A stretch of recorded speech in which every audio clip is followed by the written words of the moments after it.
You all are going to love this session, and in part why you're going to love it is because our students are leading this session. So you're going to hear from our leaders, young leaders, future leaders of this country. It's going to be amazing.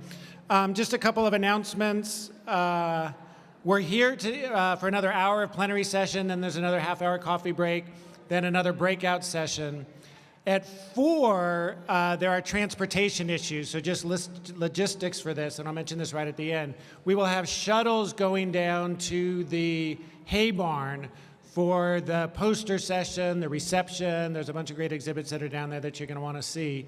If anyone needs to go back to the hotel, can't go to the reception, we'll have shuttles from the reception back to the hotel, but we also will have a small van going back to the hotel at 4 o'clock if anyone needs that. There are still a few tickets left for the Fruits of Labor film documentary tonight, so please sign up for that if you want to come. And then just a reminder, tomorrow we'll be back at the Resource Center for Nonviolence and Hotel Paradox for our breakout rooms. But without any further ado, I want to turn it to Linnea Beckett from the John R. Lewis College here at UC Santa Cruz, and Tim Eatman from the Honors Living Learning Community at Rutgers University-Newark.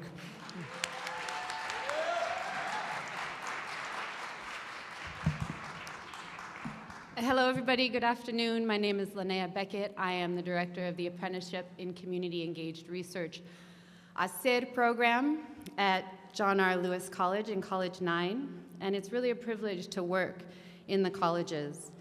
I work with student researchers, leaders, and activists. Many of these students design and develop programming for their peers that's grounded in international and global relations, social justice, and community. They publish with me, and they contribute as super valuable knowledge producers. So today's plenary is about living learning communities. Living learning communities are really spaces on campus that are designed to support horizontal student-to-student learning, community building, art, envisioning, and organizing. And these are important campus-based spaces that allow students to educate themselves on their own terms.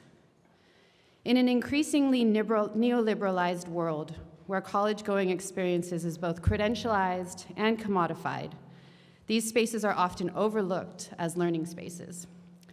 Yet these spaces, intentionally designed with human rights curriculum, support students to imagine, explore, and hone who they are and who they want to be in the world. And so UCSC's college system was intentionally designed to do just this, to create a variety of student-centered, academic, co-curricular, and learning spaces for students to operationalize their learning. And for first-gen, BIPOC, queer students, these spaces can be life-affirming as they navigate a college journey that is often otherwise in an oppressive institution. We are so excited to be here now and to open up this opportunity to hear from our students. Dr. Beckett and I were really focused, and our other colleagues and collaborators were really focused on making sure that the student voice was dominant in this space. It blesses me to serve as the inaugural dean of the Honors Living Learning Community at Rutgers University-Newark. We are kindred spirits in our philosophy about what can happen in academe with honors spaces. We are revolutionizing honors, cultivating talent, and engaging communities. And you will hear some of that, much of that flavored through the voices that you will hear shortly. Right now, we're going to play a brief video as our panelists come up of one of the scholars. I hope you enjoyed the slides that you'd seen when you were coming in, but these videos will be curated and made available through the conference website, I understand, and this is one of several. We had all of our students to look to doing some videos. So please hear Anya. I should turn the volume down on that. Yes, okay. There we go. Please hear Anya as our scholars come. I'm Montiero, and I am a senior at Rutgers University-Newark. To take their space on the panel. I am in the HLLC program, or the Honors Living and Learning Community, and I'm somebody who is a first-generation immigrant born in Portugal and raised right here in Newark, and somebody who was taught from a very young age that their needs didn't matter, or that they are expendable in the sense that, you know, if I was sick, I would still go into school because I didn't have health insurance growing up. If I didn't have food in the fridge, I would improvise, and I was consistently taught how to operate on survival mode. But what this program has done for me and shown me is that we don't need to operate that way, and we can really value and cherish our bonds with other people and create an interdependence and find the resources to not only survive but thrive. And that has been one of the most transformative experiences that I could have ever gotten in college, and something that I didn't even fully expect coming into an academic space in a higher learning institution. I'm the first in my immediate family to be able to go to college, and so being here was a blessing and privilege enough. But what I didn't expect was to be in a community that has really empowered me and taught me and given me the resources and contexts to explore my own identities and explore the intersectionality of my being and my privileges and the way that I move through the world, but also has given me the tools to be curious about other people's stories and really hold space for other people in a way that's intentional and not in a way that can be harmful, not in a way that can be performative, but really connect with other people and create sustainable community and sustainable connections with other people. It's something that most of us don't learn as children, and it's something that I've really had to navigate and learn. But without this program that has fed me and housed me and created a safety of sorts, I don't know where I would be. I mean, I feel like so many people move through college unintentionally and move through college just to get to the next stage of their life.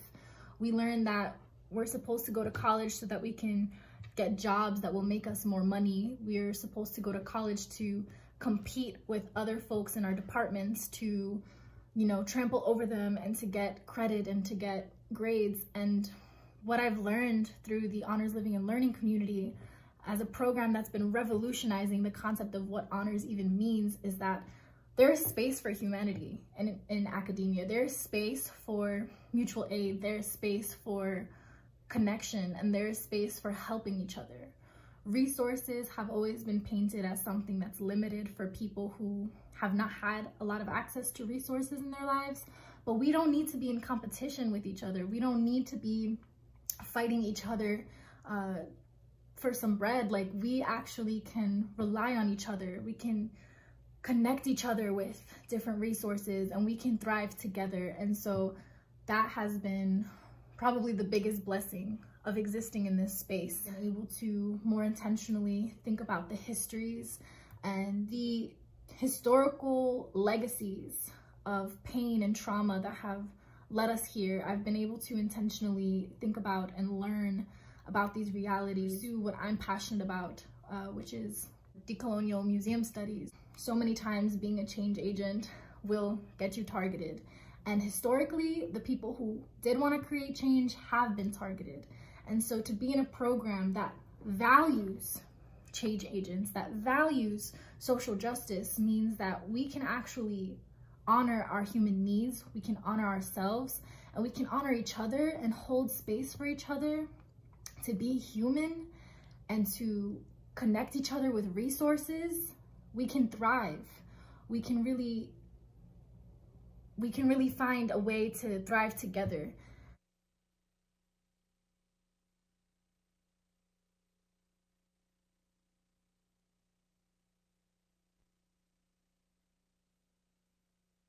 I swore never to be silent whenever and wherever human beings endure suffering and humiliation. We must take sides. Neutrality helps the oppressor, never the victim. Silence encourages the tormentor, never the tormented. Elie Wiesel.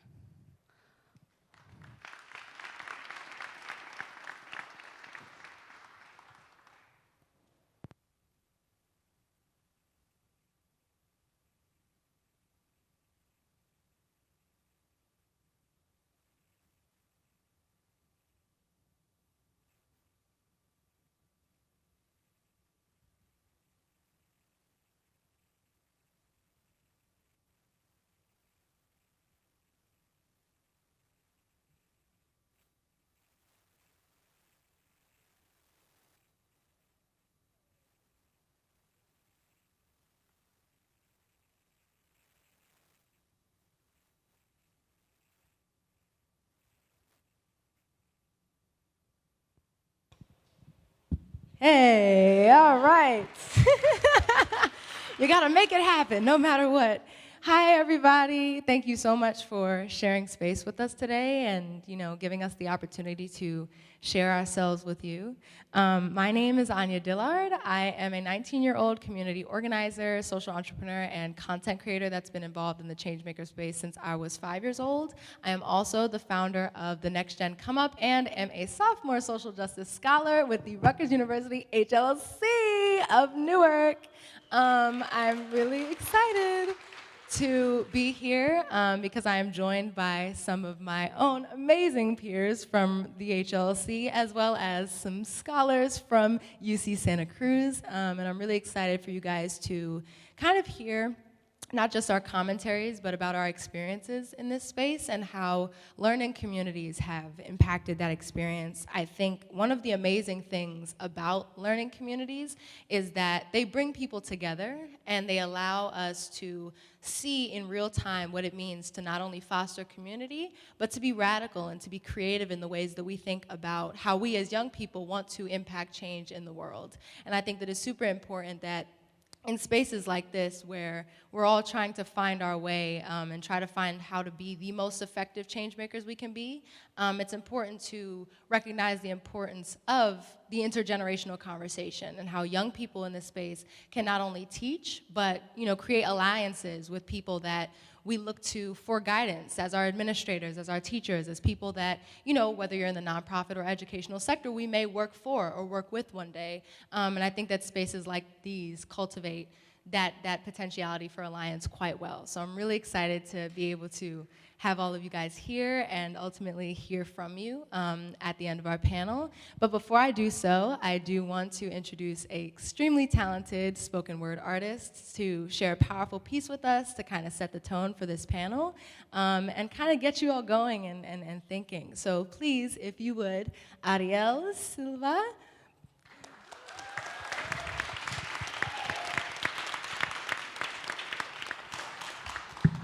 Hello, everyone. My name is Ariel Silva, or you can call me Ariel.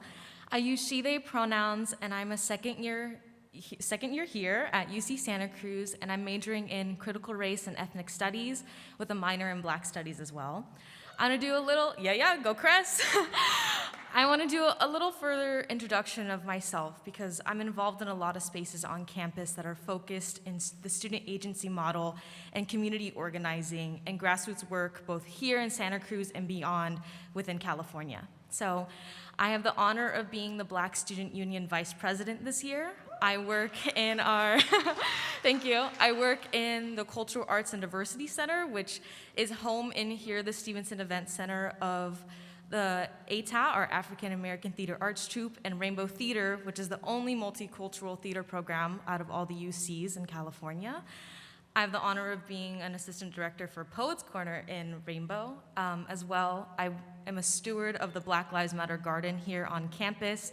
And if you've seen slides of the Practical Activism Conference, I'm a lead there as well. We're trying to make activism practical for all students in all communities on this campus. So it's a couple other things I'm probably missing. However, I want to engage you that students here on this campus are ready to be involved in social activism and have it ingrained with them to carry on beyond their college career and bring in the knowledge that they've already attained and amplify it in this space. So I'm honored to speak here with you all today, and I hope you enjoy the panel that has been presented to you, and thank you.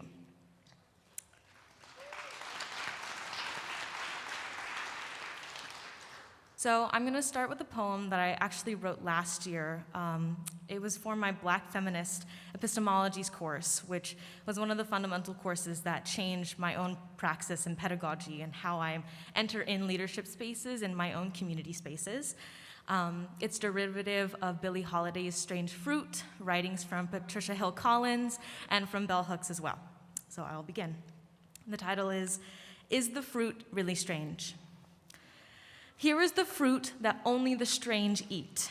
The strange is her. It is we, it is our. Black bodies that still cover the trees and streets are still being devoured. While being devoured, certain strange meat. These established black fruit, their bodies of feminist consciousness encounter the flower that blooms from the knowledge that they bestow.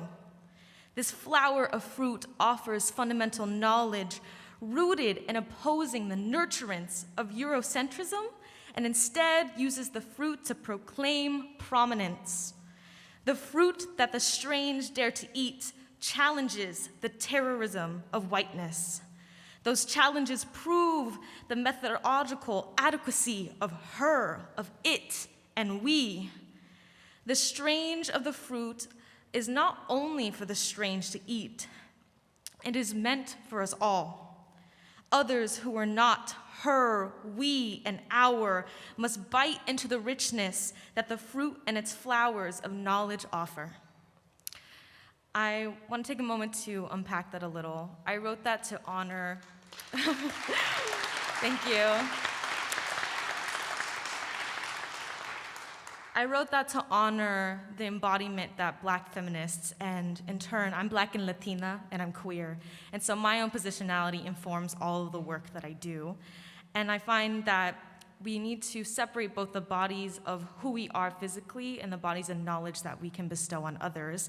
And oftentimes it's thought that the knowledge that Black and Latinx, Chicanx, expanding feminists offer is only for those circles, when we need to create a space where intersectionality is clear and tie in that the knowledge that these feminists are bringing into these spaces is knowledge that needs to be shared elsewhere and to combine with multiple forms.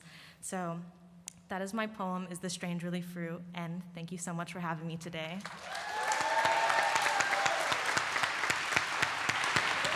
Thank you so much, Ariel, for sharing that powerful, powerful sentiment.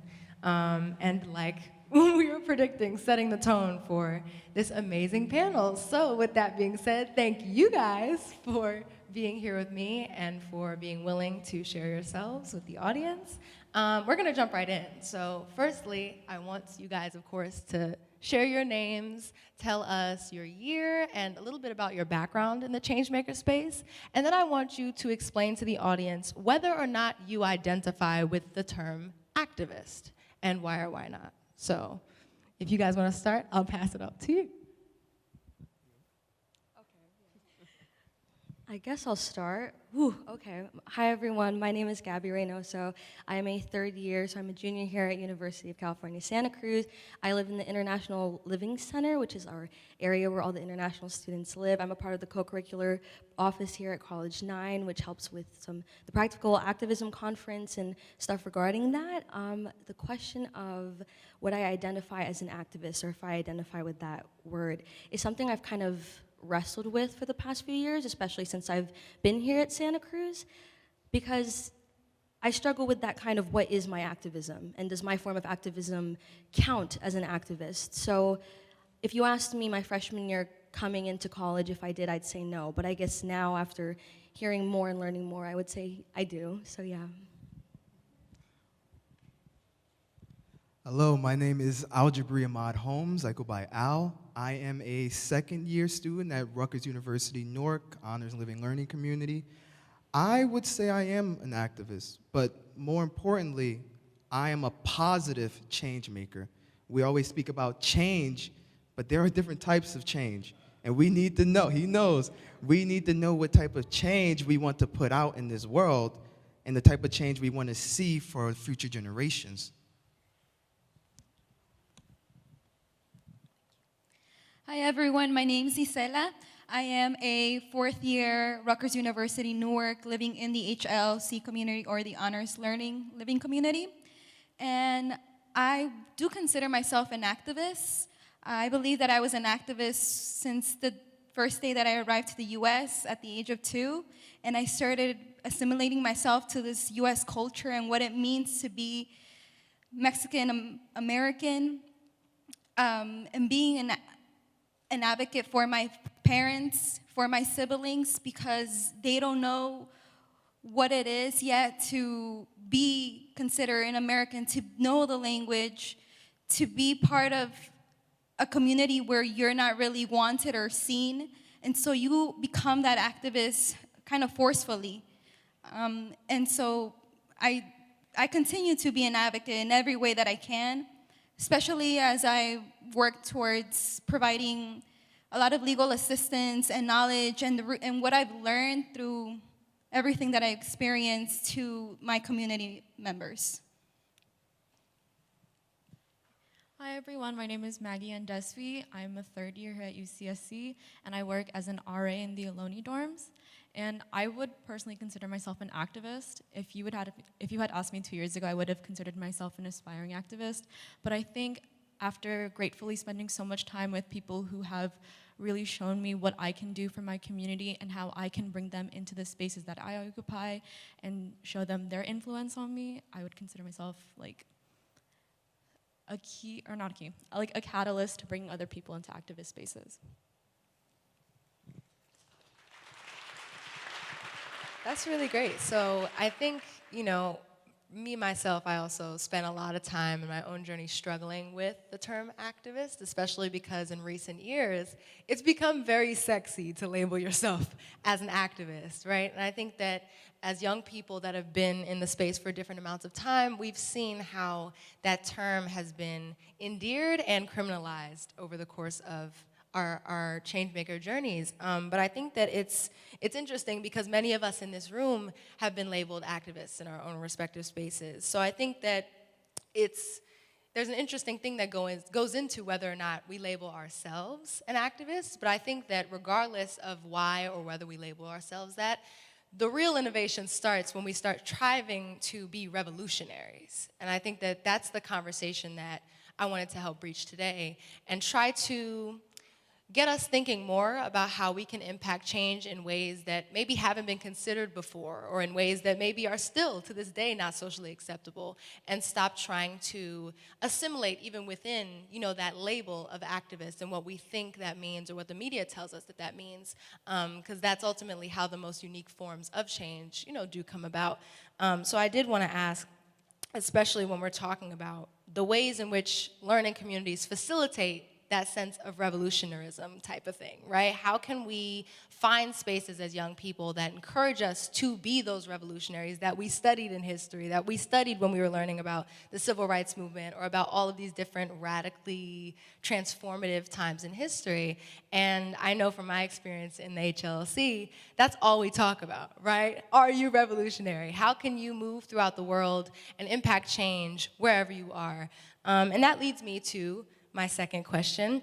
When it comes to your experience choosing a college home, why did you choose to become a part of the learning communities that you're a part of? And what about your experience has helped you embody the meaning of what it means to be revolutionary? I can start us off. For me, I chose Rutgers University-Newark. Well, honestly, I could have gone anywhere. Not in a flashy way, but I had so many options. But I wanted to stay home because I knew that my home needed someone like me who knew the experiences that we dealt with, who knew what it meant to walk down the street and be profiled, or to live in a biggest city in the state and still be a part of the 1% that can't afford to slack off or have the benefits that visitors get when they come. I know our chancellor said it earlier. I live in Newark. I know about these anonymous LLCs that are coming in, and they're not just buying random properties. They are buying border properties, buying downtown, and they're pushing us in to the point where the only way for us to go is out. So I know with my community, we always say we're not just in Newark, we're of Newark. And unlike some places, we live up to our motto. We stand with our community. We stand up, we stand by, we stand with. And Rutgers University-Newark will always be my home. HLLC will be my home. And I chose that wonderful place because I believed in what we were doing. And I wanted to be a part of it from the day that I learned about it and the day they said, you're accepted.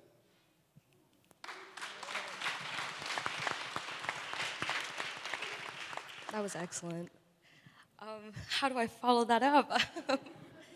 So I guess I'll start with the community that I am a part of here at Santa Cruz. I'm part of College 9 and John R. Lewis.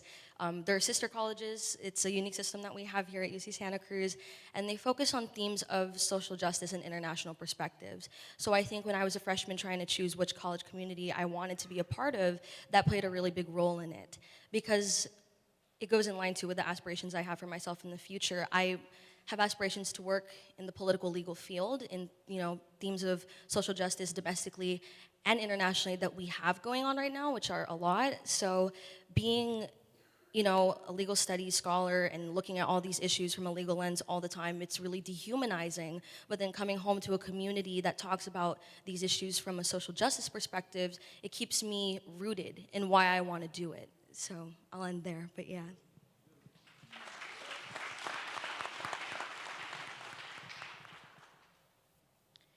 Yeah, pretty much the reason I chose Rutgers Newark was because I wanted to stay connected to my roots, to my home.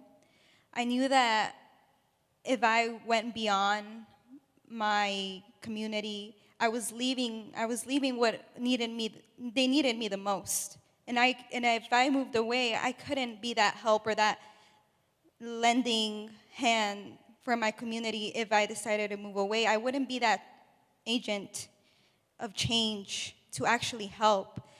And so I think I was being very, very meaningful and intentional why I wanted to stay at Rutgers Newark, because this program was already prepared to take on someone like me, to get me to where I wanted to be as an advocate, and where I still could want to be later on in the future. It was important for me to remain home. Most importantly, I just wanted to be able to continue understanding the experiences of the immigrant community, because we are so heavily populated in New Jersey. It was critical for me to stay in Rutgers Newark.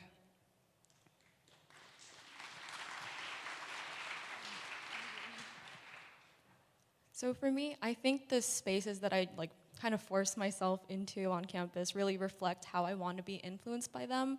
So the communities that I choose to be part of are the international living community with Gabby, and I think one of the reasons why I chose them is because about 50% of the students who live there are foreign exchange or international students, and I've always wanted to understand how they see us and how they see our struggles, and how and so I can learn about their struggles as well and see how we all work together.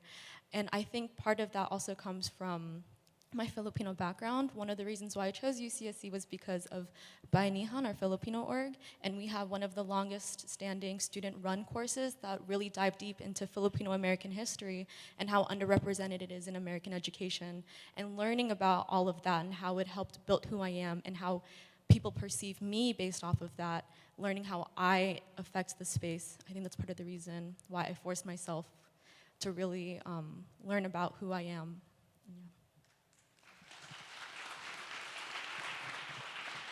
I think that's really powerful, because when we talk about what learning communities really do, they nurture the grassroots, right? They encourage young people to start locally with the intention not just to keep us to themselves, right? But so that we have a safe space to nurture the skill set needed to make effective impacts locally, to then be able to reach beyond and to expand on how we can impact those same demographics and others globally.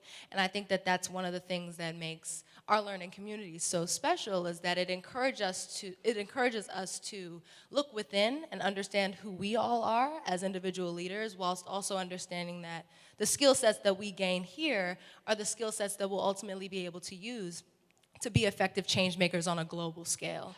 And that kind of leads me to my second question, which I want to pass off to Isela and Gabby. How has your focus in activism expanded beyond your learning community experience, and how have your views on the world kind of helped you move through the causes that you advocate for and are passionate about? So I don't know who wants to take it first. Gabby, you want? I'll try. That's also a loaded question. These are great questions. I would say My view of the world is, it kind of goes back and forth. I'd say I'm quite pessimistic. But I would say that fuels me to, as Maggie put it, force myself into these spaces. So, yeah, I'm sorry, I'm trying to process all my thoughts. Yeah, I'd force myself into those spaces because of the way I view the world, and I think that's how my activism impacts that, if that makes sense, but yeah.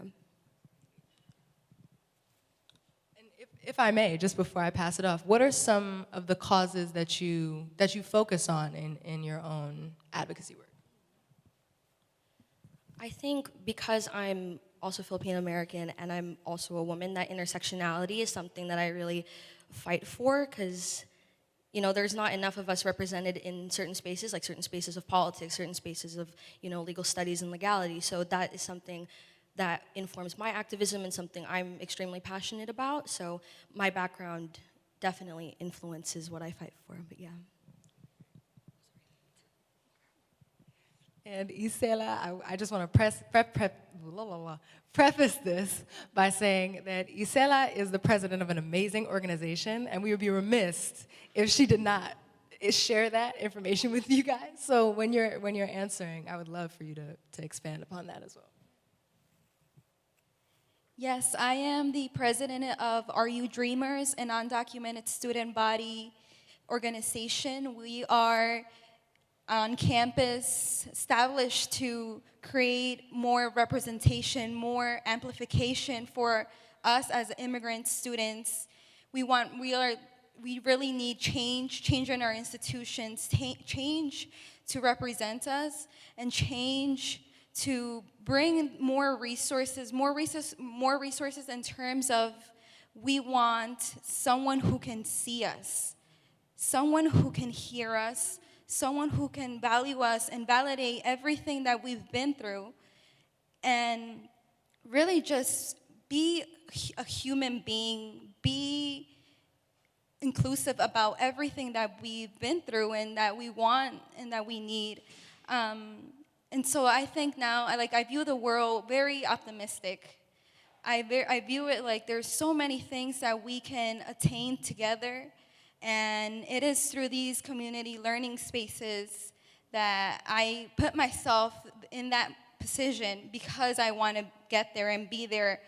And without that, I wouldn't have the armor or the tools to get there. Yeah.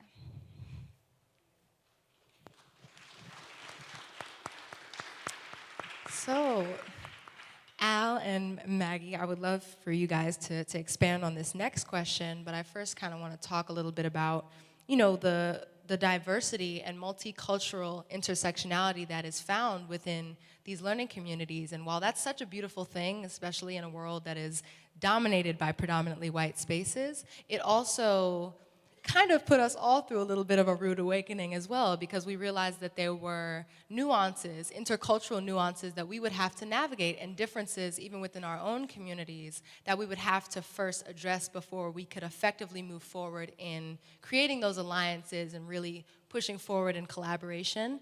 And I think that, especially in my own personal journey, being so involved in the fight, for example, for Black liberation, that is a lesson that I've consistently found myself learning, even in spaces where I'm fighting for police brutality, for example. The amount of counter-protesters and community members that I've had conversations with about, well, you're out here protesting because cops are killing Black people, but y'all are the same who don't want to say anything if a Black man kills another Black man.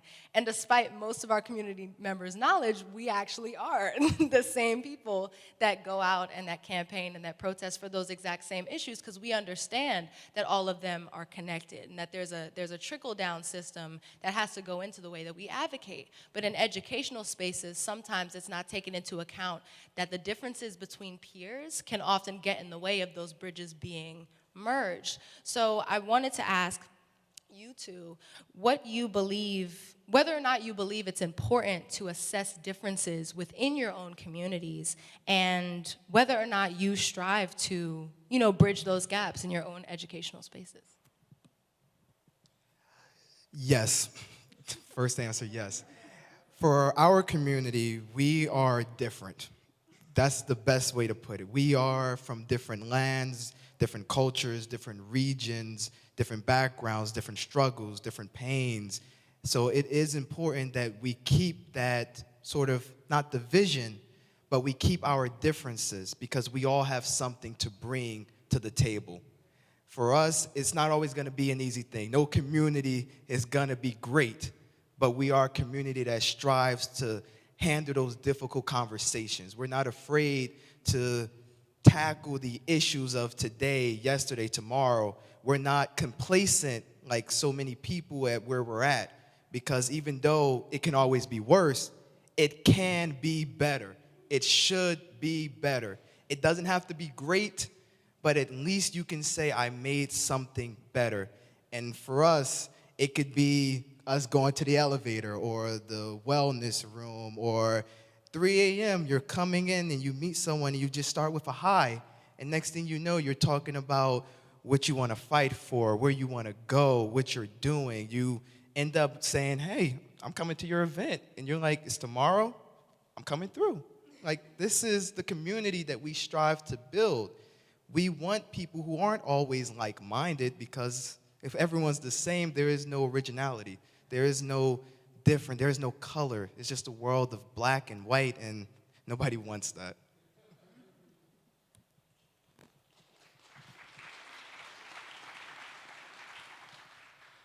Also, yes, because it's important to acknowledge our differences, but it's even more important to uplift and recognize and highlight how these differences work together, and how it's important to read the room and know when it's your turn to talk and when it's your turn to just listen and see what they're coming from, their point of view. I can't possibly know how all of you have had your lives impacted by different communities, so it's my job to sit down, listen, and bring other people into the space and also educate each other.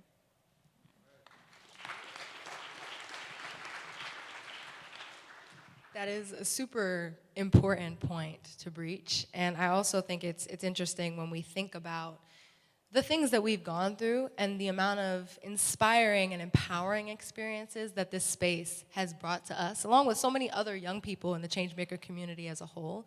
But I think that now that we're in a time where youth activism is looked at as something that's so awe-inspiring and it's looked at as, of course, celebrated and socially acceptable, it's really important to acknowledge that this work is not always fun, right? There's a lot of painstaking, exhausting, frustrating life experience that goes into this work at any age, right? And it's important that, as adults, if you are serving as a support to young people that want to have a journey, that want to be able to become effective societal change makers, it's important that you all understand just how heavy it is. And I think that intergenerationally, that's an argument that we've had a lot of, is that, oh, well, you're young, you don't have much to worry about, your job is school, once you get done with that, what's there to worry about? There's that whole conversation as to how much young people actually have to deal with nowadays. But I think that post-pandemic, intergenerationally, there has been a significant shift in the ways that we view how young people really do process and carry the weight of the world. And that kind of leads me to my next question. What experience have you guys had during your changemaker journeys, if any, that kind of put the fearlessness that you have to have into perspective, the tenacity that you have to have, the courage you have to even pursue the careers, the goals and manifestations of success that you guys have set for yourselves? And what have they taught you about the importance of community?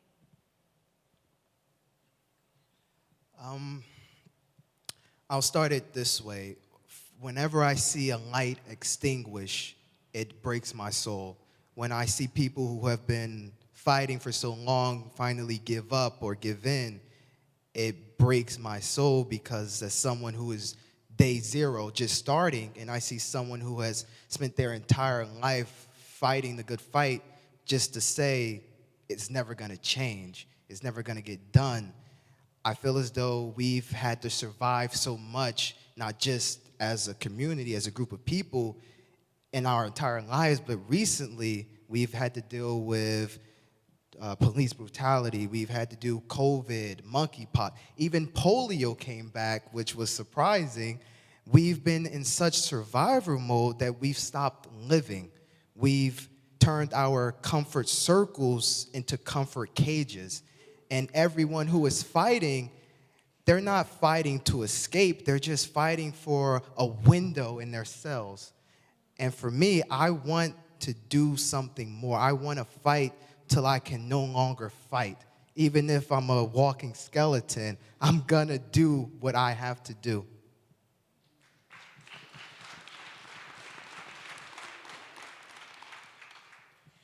I think from my personal experience, something that's really put my fearlessness in the spotlight, some areas and instances where I really needed it, is when you're having these these conversations regarding activism, regarding these social issues with people who mean the most to you, who probably don't see it the same way you do.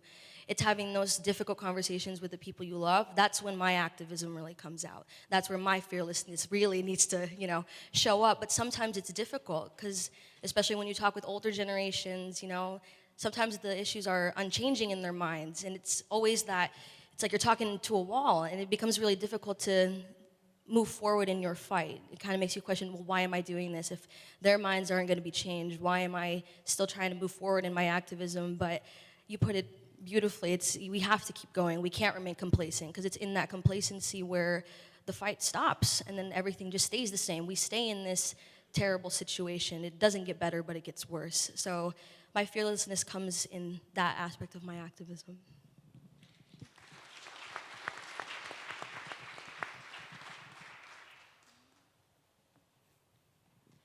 I think similar to what Gabby said about talking to loved ones, I've definitely felt like when my loved ones have come to me, or when people I know who are younger than me come to me with questions and come to me with some similar stuff like that, I find that it's really hard for me to not rise to the challenge, to show my fearlessness, no, I am not going to back down. I will listen to you, but in return, you need to listen to me.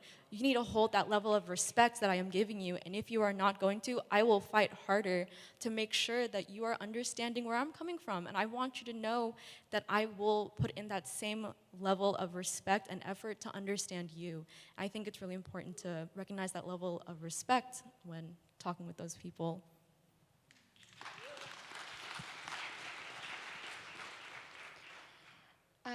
I really appreciate listening to everyone's perspective on this question, and it kind of occurred to me just now that I feel like our fearlessness comes when we are pushed to the edge, when other people are in an authority figure and they make certain decisions that are not taking into account everyone's feelings, thoughts, and needs and wants. And so they're making their decisions based on the interest of someone else and probably their own interests, but are you really taking into account my interests, what I want, what I need?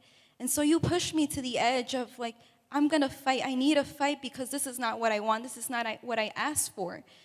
And so my fearlessness is already there. I'm already fearful of what you're gonna do now. What is your next move? And so I'm gonna become a warrior now. I put myself in this position where now you give me everything that I need to be that warrior, because now I'm gonna fight back. I'm gonna fight back.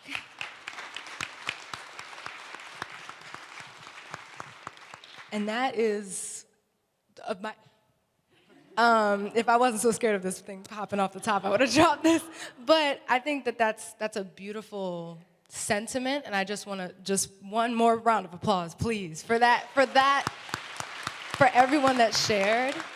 Because while we are unfortunately starting to wrap up, I did really want to talk a little bit more about this, and of course leave you all with something to walk away thinking about.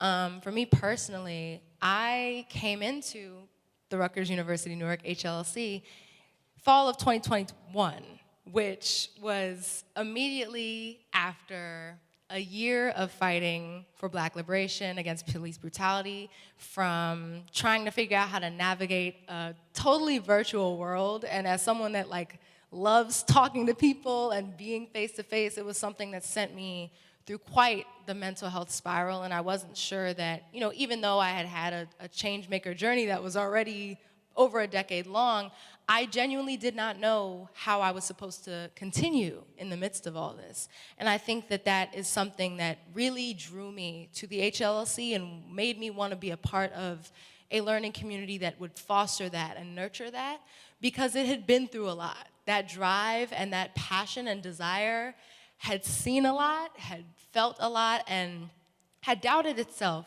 a lot. And I think that, when it comes to understanding those times where we've had to be fearless and where we've had to, put our best foot forward even when we feel like we're on E, that's something that I think brought out my love for community even more and made me want to become a part of an educational environment that was intimate and that was collective and intentional about the ways in which it nurtured the passionate spirits of young people that wanted to be change makers. And that's coming from someone that, during 2020, I saw some of my closest friends get beaten, harassed, arrested, simply for staging peaceful civil disobedient actions. And these are, instances not just in New Jersey, but all over the nation.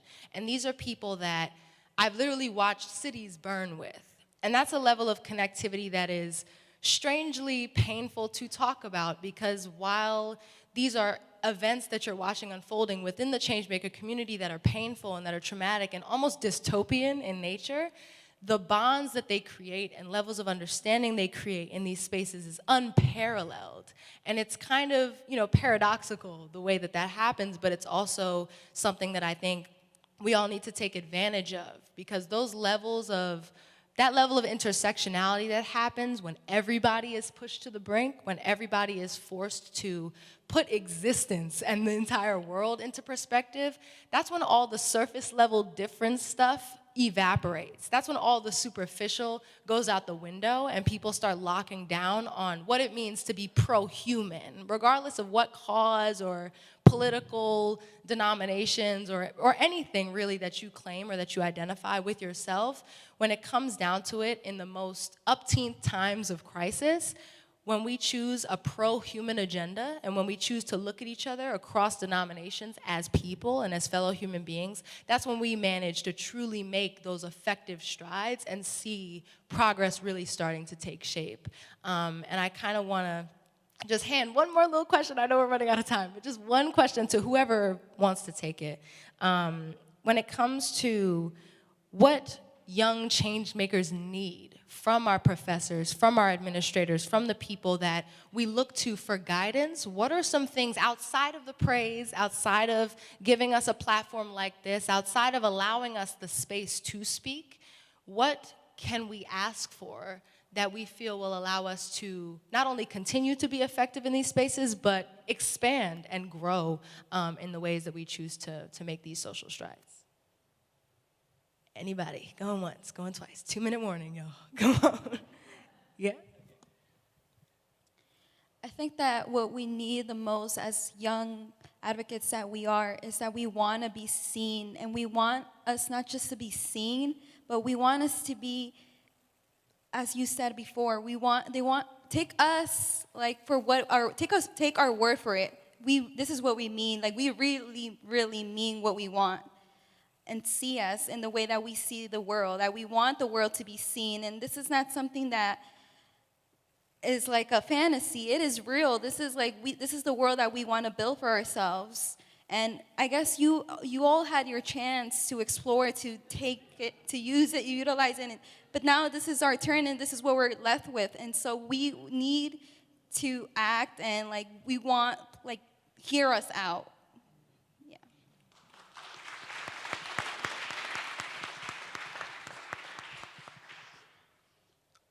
I mean, you did seen, so I guess I can do heard. We want to be heard.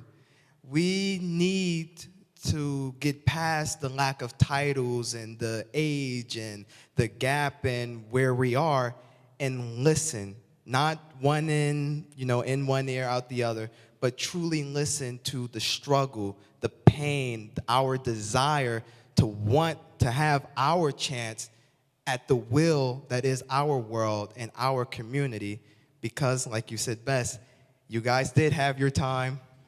You guys are still here. You can still help.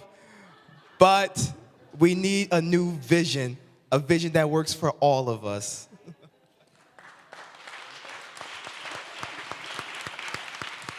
Thank y'all so much for that.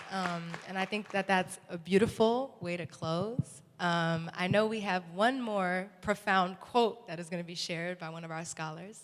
But I want you all to walk away from this being able to think about the ways that not only you can allow young people to be seen and heard, but the ways that you can invest in the young change makers that you know and that you will meet in the future, because that is what that all comes down to. So thank you all very, very much.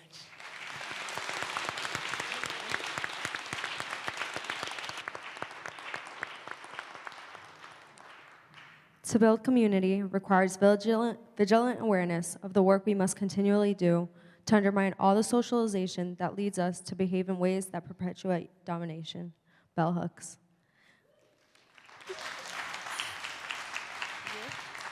I would also like your help welcoming Eboni Buggs.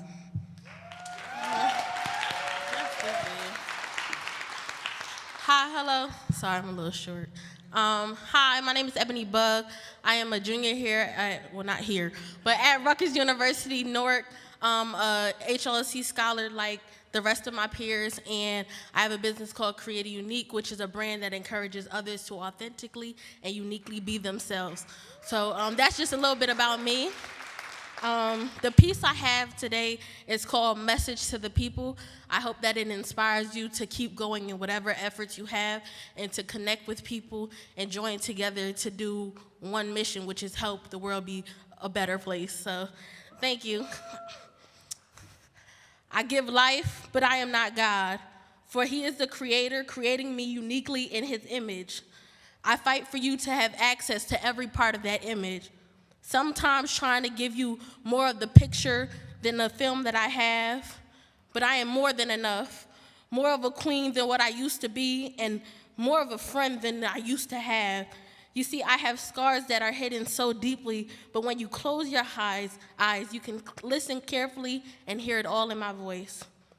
I am laughter. God knows I love to laugh and have a good time. I have that, Eboni, you're so crazy type of laugh, and somehow that always gets me into trouble. Good trouble, of course. R.I.P. John Lewis. Speaking of that peace, I am that chant. No justice, no peace. I speak on behalf of what's right. I speak on behalf of what's fair, and you won't hear silence until justice is served. But then again, you rarely hear Eboni silent. She feeds off of social vibes, connecting with everyone in hindsight. She is a boss, legend in the making. But the one problem is, Eboni can't afford to be human. You see, society's perception confuses me with being grouped in a category, saying that we are all the same, or at least similar, when the truth is we are far from it. My identity doesn't lie embedded in the clothes that I wear, or the way that I decide to dress my hair, or even the fact that I'm a brown-skinned girl. You see, now that she has to deal with changing the stigma and letting Martin Luther King Jr. dream ring true. Judge me by the content of my character. Treat me by the content of my character. And love me despite of the content of my character. You see, if I had to answer the question, who am I? A simple answer would be extraordinary. It's in all of us. A carbon pressed and pressured by life to create diamonds. You are a diamond. I am a diamond. And I'm speaking for everyone, you see, because when I say I am, let me fill in the blank and say for the people. I am my community, a product of that environment. I like to add a very good product. You see, I learned that life is unfair and that life is short, but some way it can always be worse. Enjoy today and smile, even though it may be hard. Look at it from a more positive and constructive type of view. Work to change the things you can and be at peace with the things that you cannot. I am so proud of the people that we're all becoming. change agents, and real superheroes, working to truly be our ancestors' dream. But remember to continue to live, continue to laugh, and continue to bring love. Thank you. And thank you for having us.